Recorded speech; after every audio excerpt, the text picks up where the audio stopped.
Hello guys, स्वागत छ मेरो नयाँ ब्लगमा। हेर्नुहोस् न, आज चाहिँ म बजार जान आँटेको होइन। पानी चाहिँ खतरा परेको छ, यत्रो पानी परेको छ कि कुरा छोडिदिनु। मैले चाहिँ मेरो साथीलाई बोलाएको छु, आइज भनेर। ऊ चाहिँ आउँदैछ होइन। पानी परेको छ, म चाहिँ कसरी जाने भनेर सोचिरहेको छु। फाइनली मेरो साथी चाहिँ आइपुगे। उसलाई चाहिँ म अब वेलकम गर्छु है। ऊ सिधै मेरो रुममा आउने हो। ऊ चाहिँ आउँदैछ। फाइनली मेरो साथी चाहिँ आइपुगिसक्यो है। उसलाई हाई हेलो गरेर सिधै हामी कोठामा। अब चाहिँ हामी बजार जान आँटेका छौँ है, चटक्क पारेर दुईजनै स्वाट जाने भनिरहेको छ मेरो साथीले चाहिँ। अब हामी चाहिँ फाइनली दुईजना गयौँ बजार। एउटा सानो काम थियो, सो हामी चाहिँ हिँड्यौँ है। हामी चाहिँ बाटोमा हिँड्दैछौँ। पानी परेर बिजोक पोखरी थियो। अनि हामी दुईजना चाहिँ फटाफटी हिँड्दै गएको है। जानु चाहिँ अटोहरू नि जान्छ, हामी चाहिँ पैदल यात्रा गरेको। हिँड्दै जाँदै सानो छाता बोकेर अब दुईजनाले कसरी ओड्ने, पानी ठुलो परेको छ भन्दैछ है मेरो साथी चाहिँ।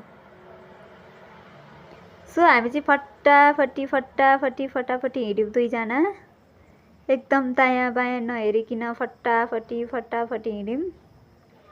हिँड्दैछौँ। यो चाहिँ एकदम अप्ठ्यारो पुल थियो क्या। पहिला हामी स्कुल जाँदा, कलेज जाँदा पनि यही बाटो हिँड्ने गरेको थियो। एकदम धेरै अप्ठ्यारो पुल थियो। अहिले चाहिँ छाँगो नदेखिने बनाएछन्। यति चाहिँ खुसी लाग्यो होइन। एकदम राम्रो छ पोखरी। यस्तै हो, बर्खाको सिजनमा पानी आउने जाने यस्तै हो।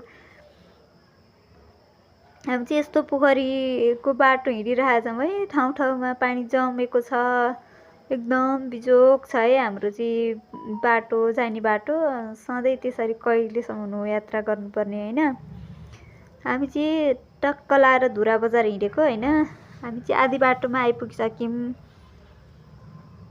हामी एउटा सानो गिफ्ट थियो होइन, गिफ्ट लिनलाई हिँडेको होइन।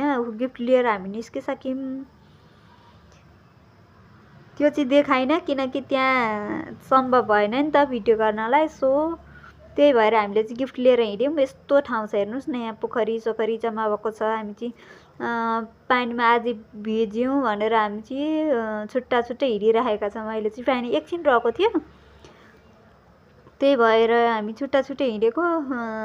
एकछिन मात्र के रहेको थियो, फेरि पानी ओहिरिहाल्यो। अनि हामी फेरि एकै ठाउँमा जम्मा भएर दुईजना चाहिँ एउटै छाता ओढेर हिँडिराखेका छौँ। साथी र म चाहिँ एकै ठाउँमा जम्मा भएर हिँडेका छौँ है। हेर्नु न कत्रो